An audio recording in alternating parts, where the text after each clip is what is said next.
Hey,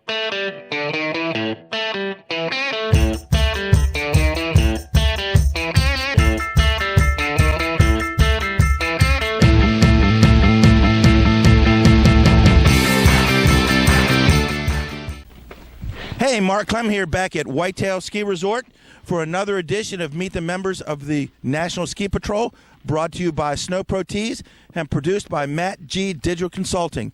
Again, like I said before, there's nothing better to be on snow. When every day you're on snow is a great day. We don't have great conditions here, but I tell you what, it's a great situation here at Whitetail. It's opening weekend. And everyone goes, wow, opening weekend, that's kind of late. In December, the week before Christmas, remember last year, Andy? January 7th, we didn't get open here. So I tell you, this is gravy. We're a month ahead of schedule from last year. So we're ready to have another great season here at Whitetail. And this edition of Meet the Members of the National Ski Patrol is brought to you by Snow Pro Tees. And we have Andy Anderson here. Andy, it's not only a homecoming for me, but it's your first day back on the mountain. Yes. I patrolled here for 25 years. I was an everyday patroller here, and I've known Andy for, I don't know, 8 years or something like that? 4 years. 4 years. Seems like 8 years, right? It seems like it, yeah. So, Andy, just tell me, with the road conditions the way they were in the D.C., Baltimore area, what motivated you to get in the car and take that treacherous ride up to Whitetail to get back on snow for the 2016-2017 ski season? You know, the one thing that I always say about Ski Patrol is the camaraderie. The team, the everybody we work with, it's so much fun to all the people that we work with, and we all have the same goals. We all love skiing, and we all like helping people. And so that's the reason that I come to Whitetail every time I can. Well, National Ski Patrol, wherever you go, seems like it's one giant family. And I don't really know about the other mountains, just what they tell me, but I can tell you here at Whitetail, it is a giant family. It is one of those situations where we not only have fun skiing in the winter, but a lot of us hook up in the summer or do training together in the summer, and it's a year-round kind of thing here, even though we're not on snow. Andy, today, all that training we did over the summer, all that training we did in the fall, what's it feel like to be here and skiing? It still feels like it's not ready. I'm not ready, and I really want to get out and have more practice, and so I really look forward to the season, and getting the day on and have a great day. Now, we've talked about what ski patrollers do on other episodes, but Andy, let's talk about specifics. Not a whole lot of people out here today. Hopefully we won't have any incidents where you have to run the sled.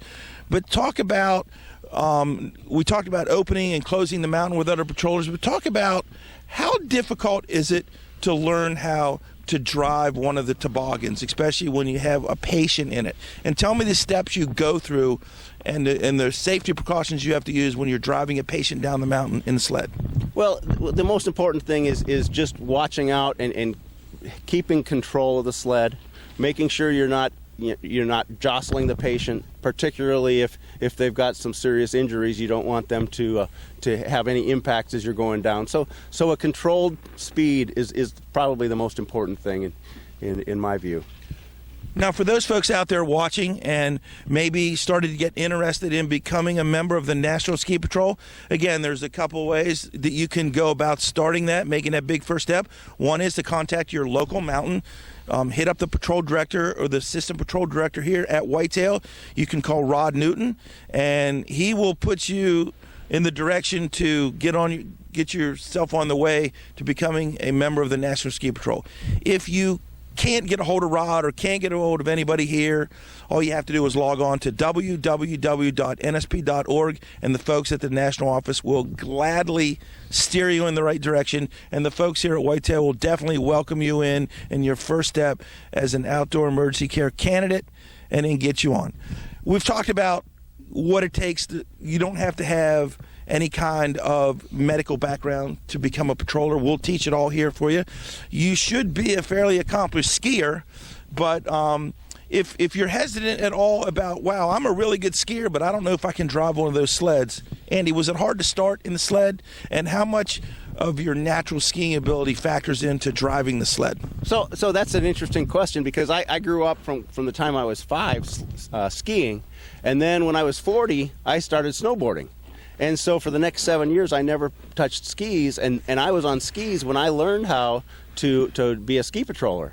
And so I was on a snowboard and pulling the sled, and it was a lot of fun. And I found that it was actually not as difficult as I had initially thought it would be. And I had great instructors, and that's one of the things that I love about the National Ski Patrol is everybody helps each other learn and get better at the skills they need to have. Now, how long did it take you once you got into the sled, into the handles, get comfortable? I'm not saying comfortable enough to be the master sled driver, but to feel like, hey, this wasn't as hard as what I might have thought. It took me a little bit to kind of get the feel, but how long did that take? Was that a week? Was that a couple runs? Or tell me. It was a number of, it was probably half the season to really get an understanding of how to operate the sled, and we, as the training went through, they started out just working on our skills, being able to do the proper skiing and snowboarding skills before they even ever let us drive the sled. And then once we did, then they taught us gradually, start you with an empty sled and worked our way up to being able to handle the sled with someone in the toboggan as well. Now, getting back to the whole gamut of patrolling, I mean, there's a lot of jobs we do out here, and there's some challenges and obstacles that you have to get over. What do you think your biggest challenge was when you started patrolling that you had to overcome if you wanted to continue being a member of the National Ski Patrol for years to come? Well, I think one of the things that I'm working on the hardest right now is, after, like I said, that I started on a snowboard and I moved to skis. And I think now I prefer to use skis when I patrol, but every once in a while I'll get out on the snowboard again. And I have so many years of muscle memory in my body, remembering how we had to use the old straight skis, that my body is still working hard to be able to use the technology of the new shaped skis. And be able to have all the skills to ski as well as we want to be. And so I'm working on my senior this year again. Wow, that's and I'm just trying to get to be the best skier possible. That's good you brought it. We haven't really brought that up, but working on there's a basic patroller, there's a senior level patroller, and there's a certified patroller, and it's just kind of steps you go through up the ladder. But we'd like to say that whatever level of National Ski Patrol you are here at Whitetail, you're a pro. You're big time, and you're at that level whether you have the little merit badge or not. But we promote everything that NSP has to offer because it's a good training and good time, and you learn a lot, and you learn new techniques, and you just become that more special. Talk about what drove you to say, maybe I want to go to another level. Maybe I want to go to the senior level and broaden my horizons at that level. Well, it was a number of things. We've got a really good, strong senior program here at Whitetail. And so we've got a really good, strong group of instructors working with us, trying to make us better. And so that was really encouraging because there's a class of probably maybe even 10 people. And I know last year we had a test session with about 12 people that were all whitetailers. And so we have a good, strong support group. And so I'm in everything I do, I'm always trying to get better at what I do. And so that's why I just want to be the best skier I can.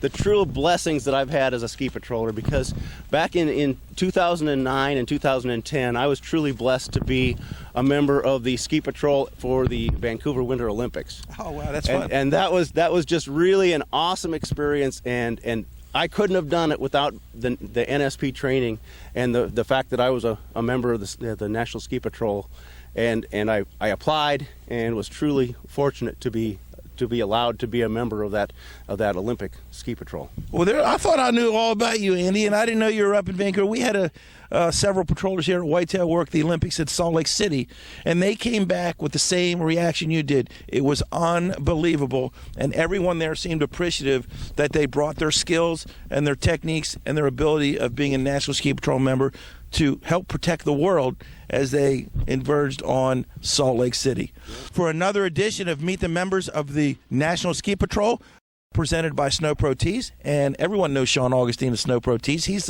one of the other legends of Whitetail here. Sean wants all of our guests to have a T-shirt.